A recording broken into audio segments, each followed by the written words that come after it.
بسم اللہ الرحمن الرحیم۔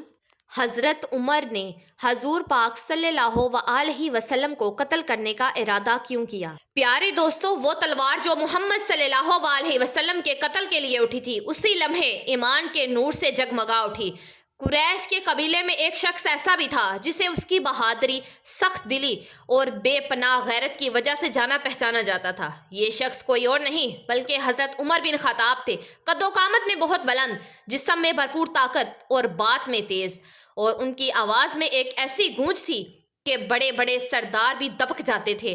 وہ اپنے قبیلے کی عزت اور اس کے بتوں کی حفاظت کے لیے کسی بھی حد تک جانے کے لیے تیار رہتے تھے۔ جب مکہ میں اسلام کی دعوت کا آغاز ہوا تو حضرت عمر ان چند لوگوں میں سے تھے جنہیں یہ نیا دین سب سے زیادہ ناپسند تھا۔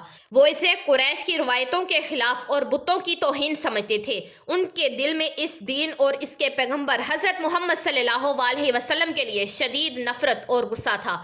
وہ چاہتے تھے کہ کسی نہ کسی طرح یہ آواز ہمیشہ کے لیے دب جائے، خاموش ہو جائے۔ ایک دن جب ان کا غصہ انتہا کو پہنچ گیا تو انہوں نے ایک نہایت ہی سخت قدم اٹھانے کا ارادہ کیا۔ انہوں نے اپنی تیز دھار تلوار اپنی کمر سے لٹکائی اور چہرے پر شدید غصہ لیے حضور پاک صلی اللہ علیہ وسلم کو ختم کرنے کے ارادے سے نکل پڑے۔ ان کے قدموں میں اتنی تیزی اور غصہ تھا کہ جو بھی انہیں دیکھتا وہ اپنا رستہ بدل لیتا۔ راستے میں انہیں ایک ایسا شخص ملا جس نے ان کے ارادوں کو بانپتے ہوئے پوچھا کہ کہاں جا رہے ہو عمر؟ تمہارے چہرے پر اتنا غصہ کیوں ہے؟ عمر نے غرور سے جواب دیا کہ میں محمد صلی اللہ علیہ وسلم کو قتل کرنے کے لیے جا رہا ہوں۔ اس نے ہمارے دین میں پھوٹ ڈال دی ہے اور ہمارے بڑوں کو گمراہ ثابت کیا ہے۔ آج یہ فتنہ ہمیشہ کے لیے ختم ہو جائے گا۔ وہ شخص مسکرا کر بولا کہ عمر، تم اپنے گھر کی خبر کیوں نہیں رکھتے ہو اور دوسروں کو ختم کرنے کے لیے چلے ہو؟ تمہاری اپنی بہن اور بہنوئی مسلمان ہو چکے ہیں۔ یہ سن کر حضرت عمر کا خون کھول اٹھا۔ غصے سے ان کا چہرہ سرخ ہو گیا اور تلوار نکال کر سیدھے اپنے بہن کے گھر کی طرف چل دیے۔ جیسے جیسے وہ قدم اٹھاتے جا رہے تھے ان کا غصہ اور زیادہ بڑھتا جا رہا تھا۔ ان کے دل میں آگ بھڑک اٹھی کہ ان کے اپنے ہی گھر میں بغاوت ہو رہی ہے۔ جب وہ بہن کے گھر کے قریب پہنچے تو اندر سے قرآن پاک کی تلاوت کی ایک بہت ہی دل کو سکون دینے والی آواز آ رہی تھی۔ یہ سنتے ہی ان کا غصہ اور مزید بڑھ گیا۔ انہوں نے زور سے دروازہ کھٹکھٹایا۔ اندر حضرت فاطمہ اور ان کے شوہر حضرت سعید بن زید حضرت حباب کے ساتھ قرآن پڑھ رہے تھے۔ عمر کی دستک سنتے ہی حضرت حباب فوراً ایک کونے میں چھپ گئے اور بہن اور بہنوئی نے قرآن پاک کے اوراق چھپا لیے۔ دروازہ کھلتے ہی حضرت عمر غصے میں گرجی۔ یہ میں کیا سن رہا ہوں؟ کیا تم دونوں نے محمد کا دین قبول کر لیا ہے؟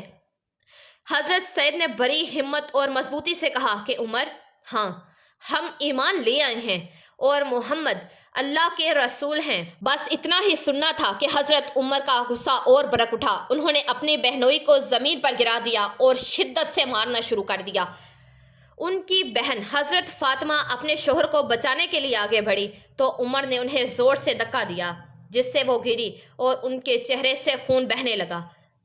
خون آلود چہرے کے باوجود حضرت فاطمہ نے اپنی پوری ہمت سے کہا کہ عمر، جو تم چاہو کر لو، ہم محمد کے دین کو نہیں چھوڑیں گے۔ ہم ایمان لے آئے ہیں اور اللہ ایک ہے۔ اپنی بہن کی آنکھوں میں ایمان کی یہ روشنی دیکھ کر اور ان کے چہرے پر بہتا ہوا خون دیکھ کر عمر کا دل ایک لمحے کے لیے کانپ اٹھا۔ ان کا غصہ بالکل ٹھنڈا ہو چکا تھا اور ان کے اندر ایک عجیب سی نرمی محسوس ہوئی۔ وہ پیچھے ہٹے اور بولے کہ یہ جو تم لوگ پڑھ رہے تھے مجھے دکھاؤ۔ حضرت فاطمہ نے کہا کہ تم ناپاک ہو، جب تک غسل نہیں کرو گے تم اللہ کی پاک کتاب کو ہاتھ نہیں لگا سکتے۔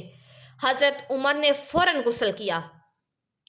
ان کے دل میں ایک عجیب سا سکون محسوس ہو رہا تھا۔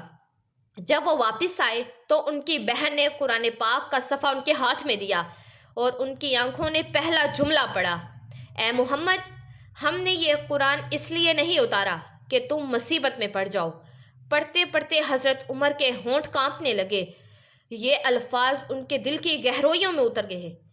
وہ اور آگے بڑھے، بے شک میں ہی اللہ ہوں، میرے سوا کوئی معبود نہیں، بس میری عبادت کرو اور نماز قائم کرو۔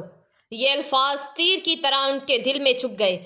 ان کے سخت دلی ٹوٹ چکی تھی، ان کی آنکھوں سے آنسو بہنے لگے۔ انہوں نے روتے ہوئے کہا کہ یہ کلام انسان کا نہیں ہو سکتا، یہ اللہ کا کلام ہے۔ مجھے بتاؤ کہ محمد کہاں ہے؟ اسی وقت حضرت حباب چھپنے کی جگہ سے باہر آ گئے اور خوشی سے کہنے لگے کہ عمر، خوشخبری ہو، یہ وہی لمحہ ہے جس کے لیے رسول اللہ نے دعا کی تھی کہ اے اللہ پاک، اسلام کو عمر بن خطاب یا عمر بن شام کے ذریعے عزت عطا فرما۔ حضرت عمر کا دل ایمان کے نور سے بھر چکا تھا۔ وہ اسی لمحے اٹھ کھڑے ہوئے اور تلوار کندھے پر ڈالے دارالرقم کی طرف چل گئے۔ ان کے قدموں میں اب غصہ بالکل نہیں تھا بلکہ ایمان کا جنون تھا۔ جب وہ دارالارقم کے دروازے کے پاس پہنچے تو اندر موجود صحابہ اکرام گھبرا اٹھے۔ کسی نے کہا کہ عمر آ گیا ہے۔ حضرت حمزہ نے کھڑے ہو کر فرمایا کہ آنے دو، اگر وہ بھلائی کے ارادے سے آیا ہے تو خوش آمدید، اور اگر برائی کے ارادے سے آیا ہے تو اسی کی تلوار سے اس کا سر قلم کر دوں گا۔ نبی پاک صلی اللہ علیہ وسلم نے اندر سے فرمایا کہ عمر کو اندر آنے دو۔ دروازہ کھولا اور حضرت عمر اندر داخل ہوئے۔ وہ سیدھے رسول اللہ کے سامنے گئے۔ ان کی آنکھوں میں آنسو تھے اور انہوں نے کانپتی ہوئی آواز سے کہا کہ میں گواہی دیتا ہوں کہ اللہ کے سوا کوئی معبود نہیں اور آپ اللہ کے سچے رسول ہیں۔ یہ سن کر پورا دارالارقم اللہ اکبر کے نعروں سے گونج اٹھا۔ مسلمانوں کی خوشی کا کوئی ٹھکانہ نہیں تھا۔ کھل کر عبادت کا دن۔ حضرت عمر کا اسلام قبول کرنا مکہ میں ایک دھماکے کی طرح تھا۔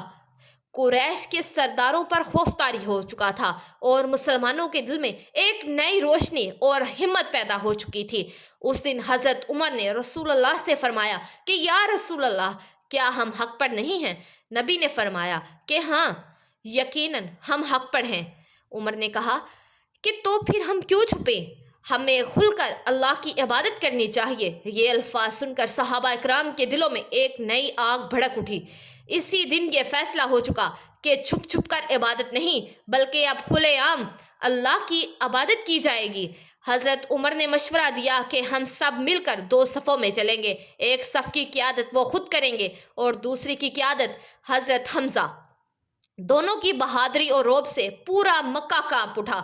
جب یہ قافلہ مکہ کی گلیوں سے گزرا تو قریش کے لوگ حیرت اور خوف میں مبتلا تھے۔